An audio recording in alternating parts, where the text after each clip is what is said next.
오늘 우리에게 주시는 하나님의 말씀입니다. 그러므로 우리가 믿음으로 의롭다 하심을 얻었은즉 우리 주 예수 그리스도로 말미암아 하나님으로 더불어 화평을 누리자. 또한 그로 말미암아 우리가 믿음으로 서 있는 이 은혜에 들어감을 얻었으며 하나님의 영광을 바라고 즐거워하느니라. 다만 이뿐 아니라 우리가 환난 중에도 즐거워하나니 이는 환난은 인내를, 인내는 연단을, 연단은 소망을 이루는 줄 알미로다. 소망이 부끄럽게 아니함은 우리에게 주신 성령으로 말미암아 하나님의 사랑이 우리 마음에 부은 바 됨이니 우리가 아직 연약할 때에 기약대로 그리스도께서 경건치 않은 자를 위하여 죽으셨도다.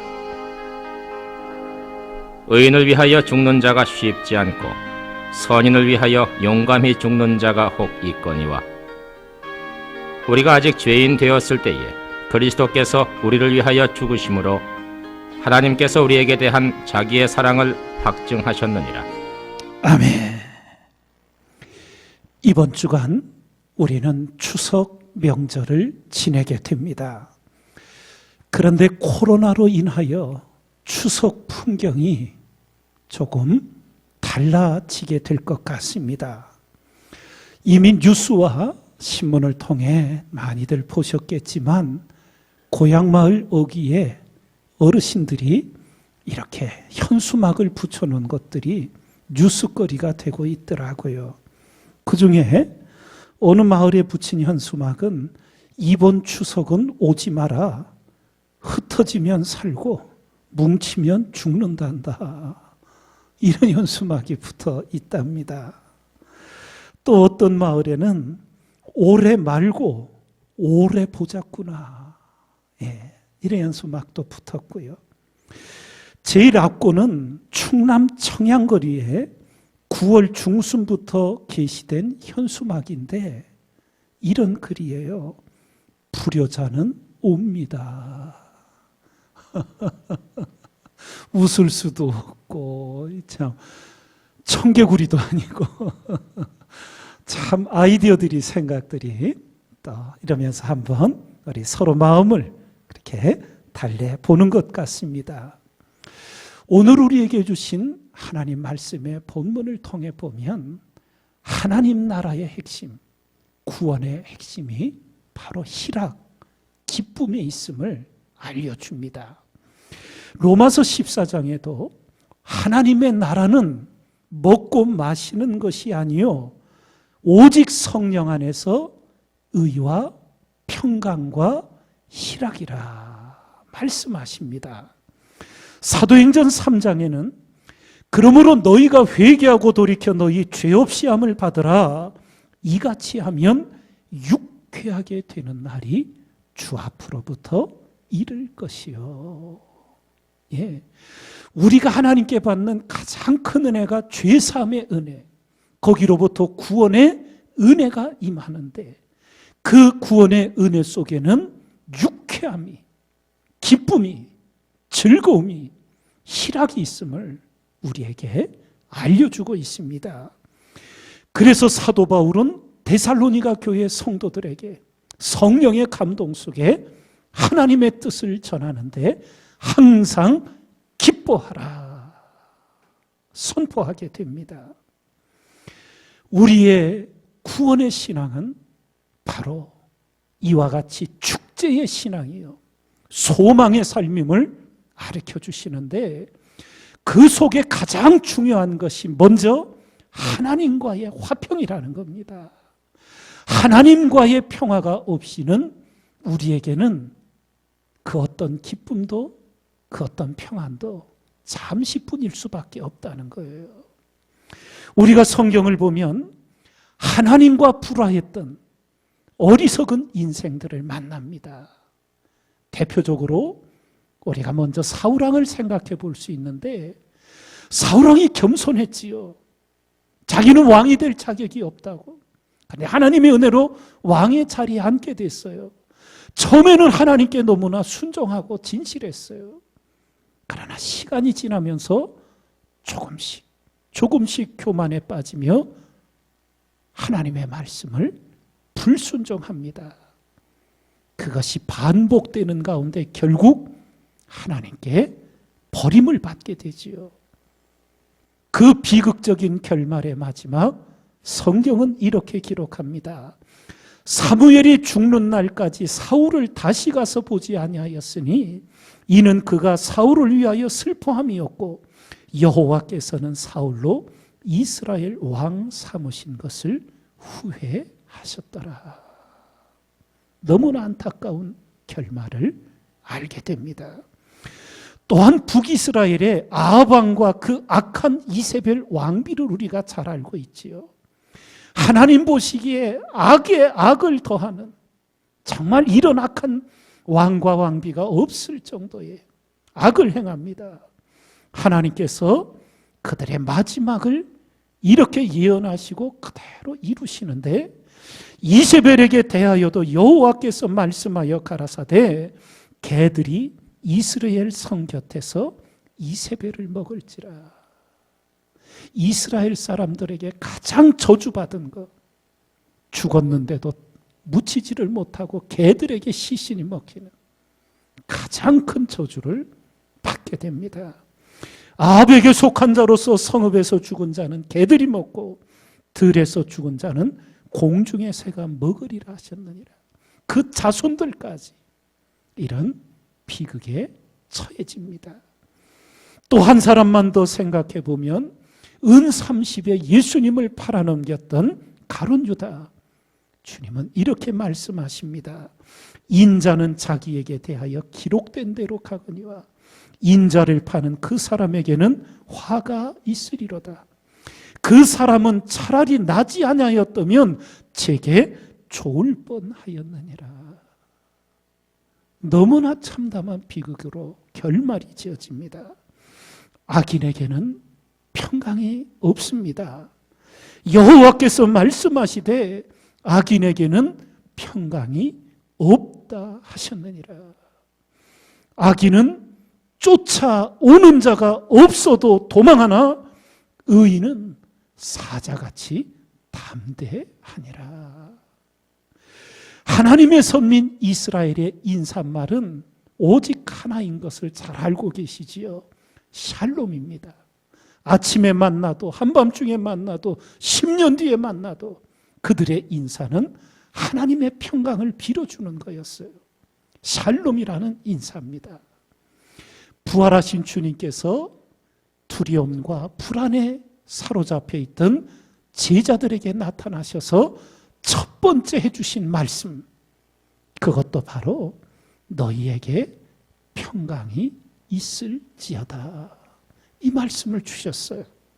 이미 십자가를 목전에 두시고 앞으로 있을 일들을 알려주시자 제자들이 극도의 불안감과 두려움에 사로잡혔을 때 주님은 친히 주님의 평안을 빌어주시지요.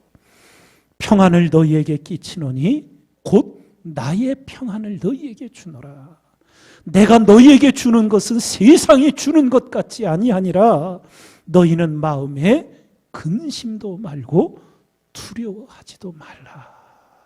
주님의 평안을 빌어주셨어요. 2004년 우리나라에서 상영된 우리 형이라는 제목의 영화가 있습니다. 내용은 1990년대 고교 같은 반의 연년선 형제가 한 반에서 같이 공부를 하면서 이제 벌어지는 내용인데, 언청이 장애로 태어난 형만 편애하는 어머니 때문에 동생은 반항적이고 형에게 불만이 많았어요. 어느 날 동생이 형에게 묻습니다. 니는 얼굴 그렇게 태어난 거 신경질 안 나나? 그랬더니 착한 형이 이렇게 대답해 줍니다. 책에서 읽었는데 이 세상에는 이유라는 게 있다 하더라. 내가 이렇게 태어난 것도 이유가 있지 않겠나? 그랬더니 동생이 득달같이 그 책 누가 썼는데? 그러자 형이 대답합니다. 하하, 내가 썼다. 우리가 겪는 인생의 현실 앞에 우리는 하나님을 믿는 신앙인으로 어떤 태도로, 어떤 마음가짐으로 살아가고 있는지요. 오늘 성경은 우리 그리스도인들에게 하나님과 화평하는 자에게 있는 은혜를 가르쳐 줍니다. 그러므로 우리가 믿음으로 의롭다 하심을 얻었은즉 우리 주 예수 그리스도로 말미암아 하나님으로 더불어 화평을 누리자. 또한 그로 말미암아 우리가 믿음으로 서 있는 이 은혜에 들어감을 얻었으며 하나님의 영광을 바라고 즐거워하느니라. 축제의 신앙, 이것이 구원 얻은 백성의 삶임을 일깨워 주는데, 더욱 놀라운 것은 이런 구원의 기쁨이 누려지는 것만 아니라 환난 중에도 그 즐거움을 잃어버리지 않는다는 거예요. 참 그리스도인은 하나님의 은혜 속에서, 그 화목의 은혜 속에서 환난 중에도 즐거워하게 된다는 거예요. 평안과 더불어 즐거움이 충만한 인생이 되는데, 잠언의 지혜자가 이미 가르쳐 주기를 고난받는 자는 그날이 다 험악하나 마음이 즐거운 자는 항상 잔치하느니라. 예. 어려움이 없어서 맨날 잔치하는 게 아니에요. 하나님 주신 구원에 기쁨이 있기에 힘든 일들, 어려운 일들, 예상치 못했던 역경들에 닥쳐도 하나님께 맡긴 인생이기에 하나님 주신 기쁨을 누리며 살아갔던 것입니다. 그래서 다윗은 시편 4편을 통해 고백하기를 주께서 내 마음에 두신 기쁨은 세상 사람들 저희의 곡식과 새 포도주에 풍성할 때보다 더하니이다. 내가 평안히 눕고 자기도 하리니 나를 안전히 거하게 하시는 이는 오직 여호와시니이다. 고백에 고백을 드립니다. 환난 중에도 우리가 즐거워할 수 있는 신앙의 근거가 뭡니까? 그것은 바로 여러분과 제가 믿는 아버지 하나님이 소망의 하나님, 소망을 주시는 하나님이시기 때문이에요. 로마서 15장에 증거하길 소망의 하나님이 모든 기쁨과 평강을 믿음 안에서 너희에게 충만케 하사 성령의 능력으로 소망이 넘치게 하시기를 원하노라. 말씀을 주셔요. 소망이 뭐 요만큼 보여서가 아니라 전혀 소망할 수 없는 절망 속에 갇혔을 때도 소망의 하나님이 주신 소망을 하나님의 사람들은 선포했어요. 이스라엘의 멸망과 폐허 속에 예레미야 선지자에게 하나님이 말씀을 넣어주셔요. 소망의 말씀을. 그래서 예레미야는 하나님의 말씀을 선포합니다. 나 여호와가 이같이 말하노라. 바벨론에서 70년이 차면 그 70년이 뭐예요? 포로 생활. 너무나 힘든 노예 생활. 그것이 차면 내가 너희를 권고하고 나의 선한 말을 너희에게 실행하여 너희를 이곳으로 돌아오게 하리라. 예루살렘을 회복시키시겠다는 거지요. 나 여호와가 말하노라. 너희를 향한 나의 생각은 내가 하나니 재앙이 아니라 곧 평안이요 너희 장래에 소망을 주려 하는 생각이라. 예. 환난 중에도 즐거워하며 소망을 품게 되는 거예요. 그러면 이것이 어떤 영적 원리로 역사하는가?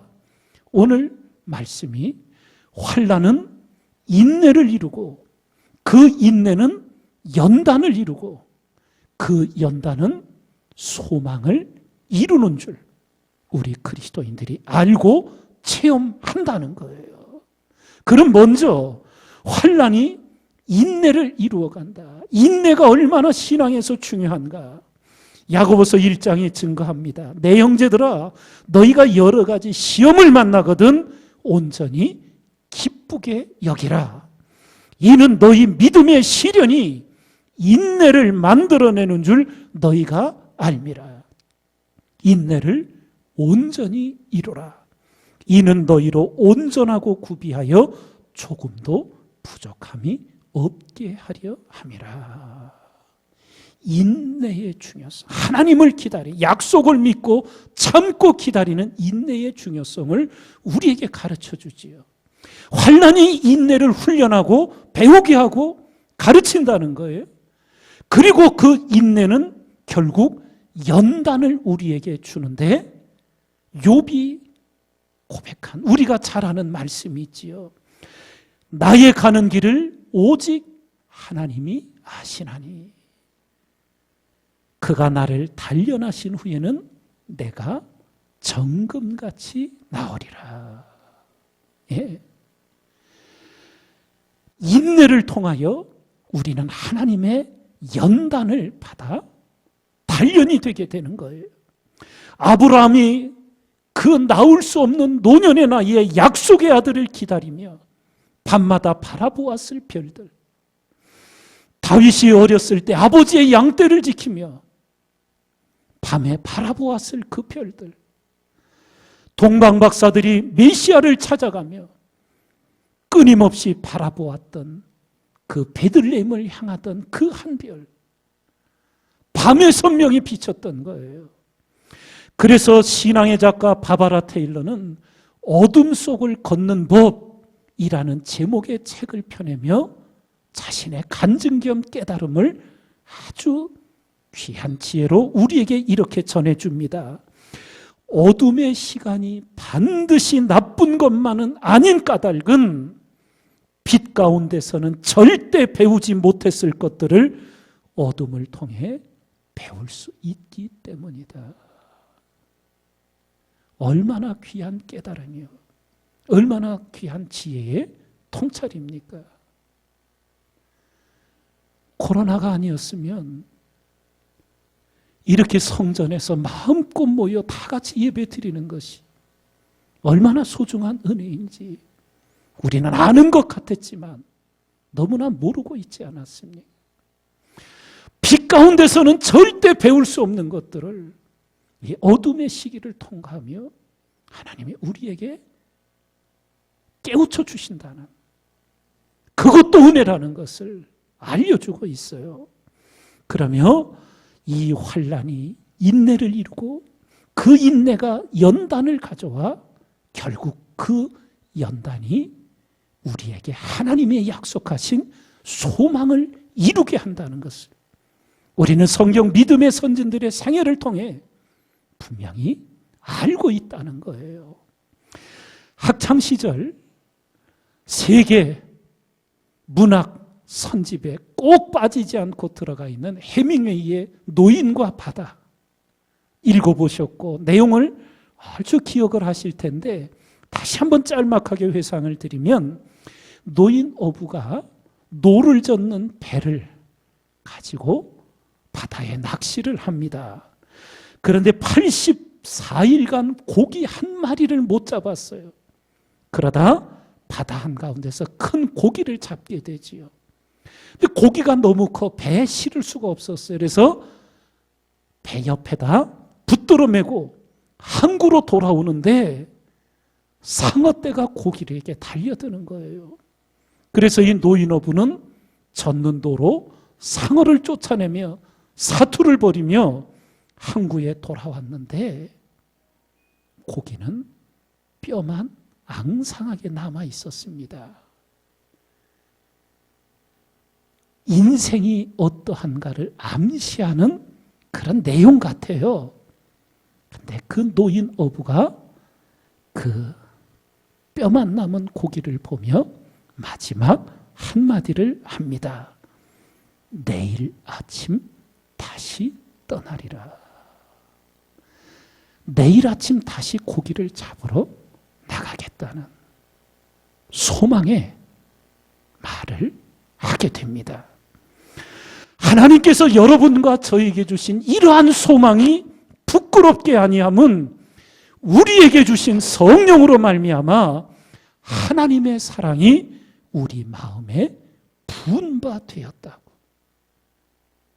오늘 본문 말씀을 우리가 충만이라는 단어로 요약을 해보면, 여러분과 제가 예수님을 영접하고 믿을 때 우리 삶 안에 예수님이 충만해져요.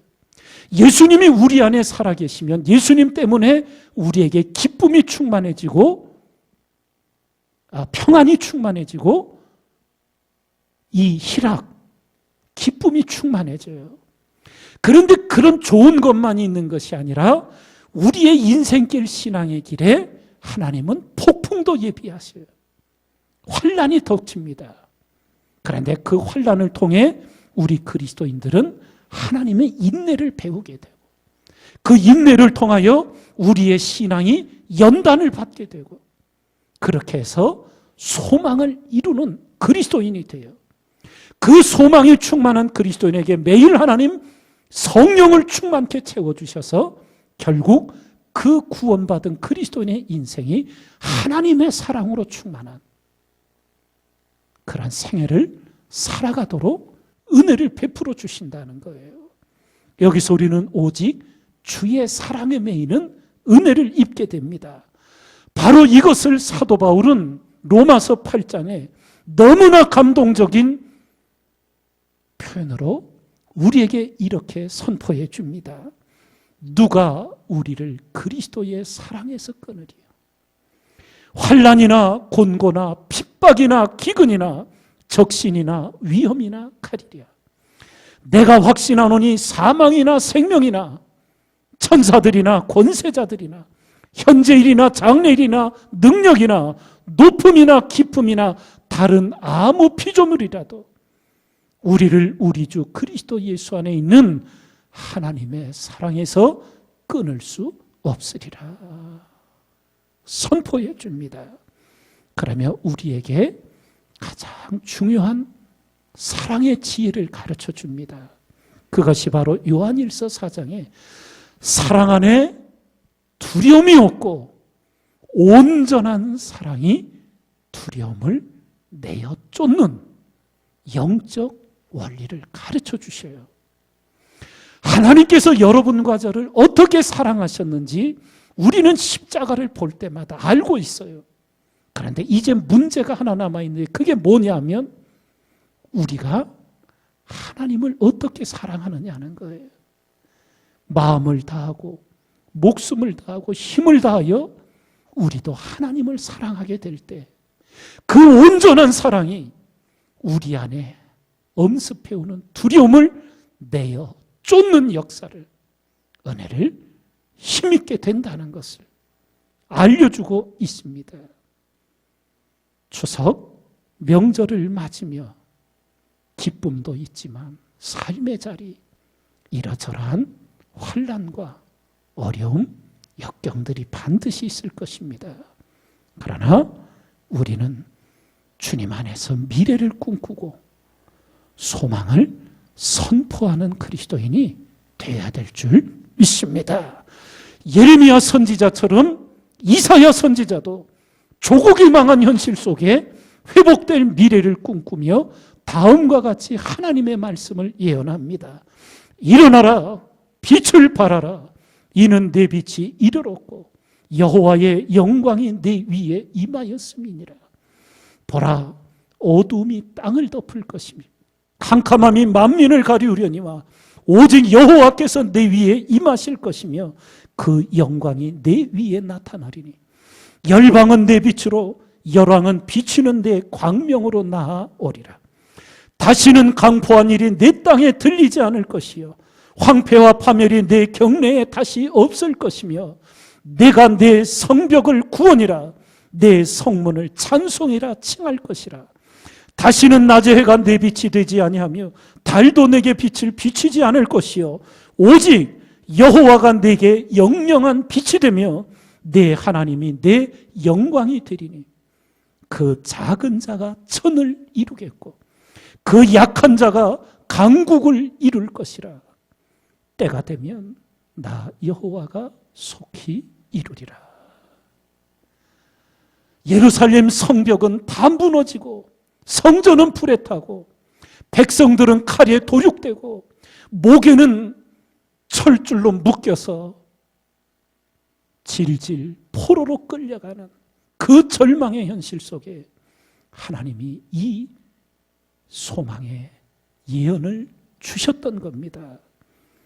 그리스도인은 바로 이와 같이 예수님 안에서 모든 것을 소망하는 사람들입니다. 가족의 구원, 집안의 구원을 위한 간절한 기도 속에 말세에 하나님께서 성령을 모든 육체에게 부어주시겠다고 약속하신 같이 너희의 자녀들은 예언할 것이요 너희의 젊은이들은 환상을 보고 너희의 늙은이들은 꿈을 꾸리라 하셨습니다. 여러분과 저 모두 구원의 은혜 안에서 예수 그리스도 안에서 성령을 통하여 소망의 예언을 말하고 소망의 환상을 보고 소망의 꿈을 꾸는 이 시기 모두가 되시기를 주님의 이름으로 축원합니다. 축원합니다.